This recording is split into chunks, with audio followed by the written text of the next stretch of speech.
Halo sobat semua, jumpa lagi dengan Denbagose Channel. Bagaimana kabar sobat semua? Sebelum kita mulai cerita ini, ayo silakan subscribe, like, komen, share dan nyalakan loncengnya untuk mendapatkan notifikasi terbaru ketika Mimin upload videonya. Bab 898, Kemunculan Paman Doni. Setelah modal judi menjadi 200 miliar rupiah, itu segera menarik perhatian semua orang dan para penjudi di sekitarnya secara bertahap mendekat. Bandar juga tercengang. 200 miliar rupiah. Keuntungan harian kasino tidak terlalu besar, terutama di kasino khusus seperti mereka, yang jumlah orangnya tidak banyak. 200 miliar rupiah adalah angka yang sangat besar. Bandar dengan cepat mengeluarkan walkie-talkie untuk memanggil manajer dan penjudi lainnya segera merasa tidak puas. Apa yang kamu lakukan? Cepat berikan uangnya. Apakah kasino sebesar ini tidak mampu membayar uang 200 miliar rupiah? Apakah kamu merasa kamu telah kalah? Betul, kamu berani membuka kasino tetapi berani memberikan uang. Kalian hanya menginginkan keuntungan tanpa pengeluaran, kan? Jika kalian terus seperti ini, maka kami tidak akan bermain lagi. Kembalikan uang kami. Kembalikan uang 600 juta rupiahku yang kalah hari ini. Jika tidak ingin mengembalikan uang, aku akan menghancurkan kasino kalian. Betul, kembalikan juga uang 100 juta rupiahku. Kembalikan juga uang 2 miliarku. Banyak penjudi terus meminta agar uang mereka dikembalikan dan wajah mereka penuh amarah. Mereka pada dasarnya telah kehilangan uang dan merasa sangat kesal ketika melihat orang lain memenangkan uang, tetapi kasino ternyata tidak ingin memberikan uangnya. Amarah mereka seketika naik. Sekelompok orang berdiri di belakang Thomas Keane dan membentuk tim pendukung secara tidak langsung. Jika mereka tidak memberikan uang kepada Thomas Keane, bisa jadi mereka akan menimbulkan masalah di sini. Bandar wanita menjadi panik dan berusaha menjelaskan. Semuanya, tunggu sebentar. Aku tidak memiliki banyak chip di sini. Aku akan meminta manajer untuk datang. Segera, manajernya datang. Manajer telah bertemu dengan Thomas Keane sebelumnya dan dia tidak berharap untuk datang menemuinya begitu cepat. Dia sedang memikirkan bagaimana Thomas Keane akan kehilangan uang 200 juta rupiahnya. Alhasil, dia tidak menyangka setelah hanya 5 menit, hal yang besar telah terjadi. Manajer melihat chip 6 miliar rupiah Thomas Keane di atas meja dan 3 dadu yang berada di dalam kotak dadu. Wajahnya tiba-tiba tampak sedikit jelek. Anak ini sedikit licik juga. Sambil mengerutkan keningnya pada bandar wanita, dia bertanya, apa yang telah kamu lakukan? Bandar wanita itu berbisik. Manajer, aku tidak tahu akan seperti, pergilah. Panggil Ramandoni. Manajer itu mengerutkan kening dan mengusir bandar wanita itu. Kemudian manajer meminta orang dari keuangan untuk mengambil chip senilai 200 miliar rupiah dan menyerahkannya kepada Thomas Keane. 10 chip dengan masing-masing bernilai 20 miliar rupiah.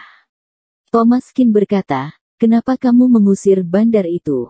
Bagaimana aku bisa terus bermain?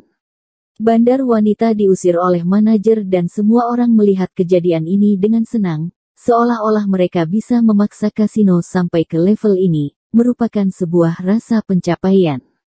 Manajer itu berkata, waktu bekerja bandar wanita itu telah selesai dan dia adalah pendatang baru yang tidak tahu apa-apa. Aku akan mencarikan bandar yang tua untukmu. Dengan itu, seorang pria tua datang. Tampaknya berusia antara 55 sampai 60 tahun, meskipun dia tidak muda, tetapi tubuhnya dalam keadaan sehat. Dia berjalan seperti harimau dan sangat stabil. Setelah duduk, dia mengambil kotak dadu dan tangan tuanya terlihat lincah. Paman Doni. Beberapa orang yang sering berkeliaran di sini, mengetahui bahwa ini adalah Paman Doni, bandar tua di kasino ini. Dia bisa menghalangi orang yang ingin bertindak curang. Jika ada orang yang jago melakukan tindakan curang, maka kasino ini harus mengandalkan Paman Doni, karena kasino tidak mungkin kalah terus.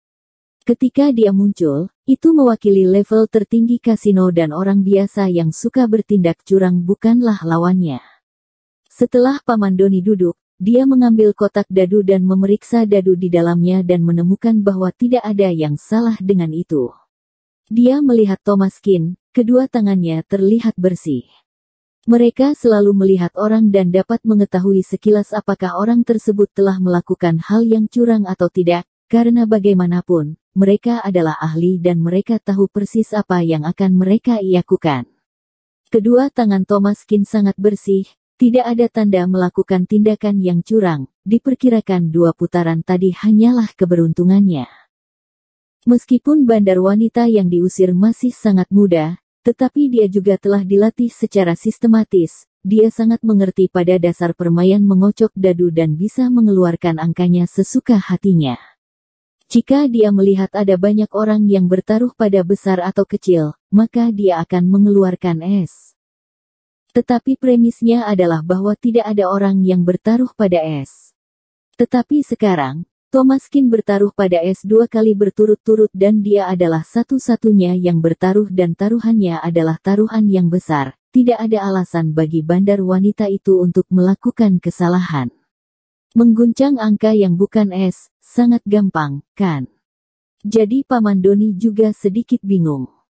Anak muda, keberuntunganmu sangat bagus. Aku akan menemanimu bermain beberapa putaran. Thomaskin tersenyum, baik. Usai berbicara, Paman Doni melepas gelang dari pergelangan tangannya dan meletakkannya di atas meja. Thomaskin bertanya, Tuan, apa gunanya meletakkan gelang ini di atas meja? Paman Doni terkejut dan berkata, tidak ada gunanya, hanya meminta keberuntungan. Thomaskin berkata, oh, aku adalah seorang tabib, maka aku juga akan meminta keberuntungan.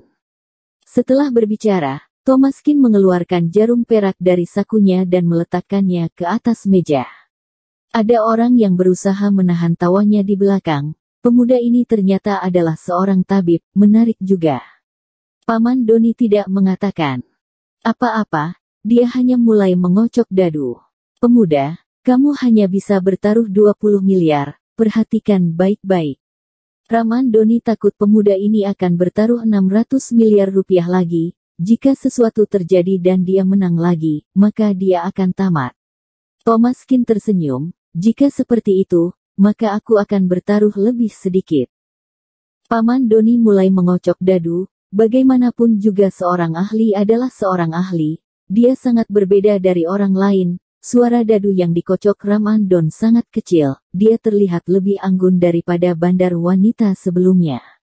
Setelah diguncang beberapa kali, kotak dadu diturunkan dengan hati-hati, gerakannya ringan dan lembut dan dadunya juga tidak jatuh, membuat orang merasa senang. Silakan bertaruh. Setelah mengocok dadu, Paman Doni melepaskan kedua tangannya dan mundur 2 langkah, merentangkan kedua tangannya di depan semua orang untuk menunjukkan kepada mereka bahwa dia tidak akan melakukan gerakan kecil apapun. Ini membuat orang memiliki rasa percaya diri, lagi pula, jika seseorang seperti Paman Doni berdiri di depan kotak dadu, mungkin dia akan melakukan sesuatu. Gerakan bandar biasanya membuat orang waspada, yang terbaik adalah menjauh, seperti pesulap, agar orang bisa melihat di mana tangannya berada. Setelah Paman Doni selesai berbicara, semua orang tidak bertaruh, mereka semua sedang menunggu Thomaskin untuk melihat bagaimana orang yang telah memenangkan 200 miliar rupiah dalam 2 putaran akan bertaruh. Karena paling maksimal hanya bisa 20 miliar, maka Thomaskin langsung mengeluarkan chip besar 20 miliar dan meletakkannya di depan es. Tiba-tiba, semua orang mendidih. Es. Apakah es lagi? Benarkah? Tidak mungkin es 3 kali berturut-turut, kan? Benar-benar tidak mungkin, itu adalah Paman Doni. Bagaimana mungkin Paman Doni bisa membuat kesalahan tingkat rendah seperti ini? Lupakan saja, aku tidak akan mengikutinya, aku akan bertaruh kecil, aku bertaruh yang besar, aku merasa kali ini angkanya akan besar. Aku bertaruh es, 200.000 rupiah. Cih. Semua orang sibuk berpikir dan sebagian besar orang hanya menyaksikan permainan ini, tetapi pada akhirnya hanya sedikit yang bertaruh di Paman Koni mencibir, lalu memandang Thomaskin dan berkata, anak muda, kamu cukup berani juga. Setelah berbicara, dia membuka penutup kotak dadu. Bersambung. Terima kasih kepada kalian yang telah menonton video ini. Jangan lupa tekan tombol subscribe-nya dan nyalakan notifikasinya untuk mendapatkan video-video seru lainnya dari channel Denbagose.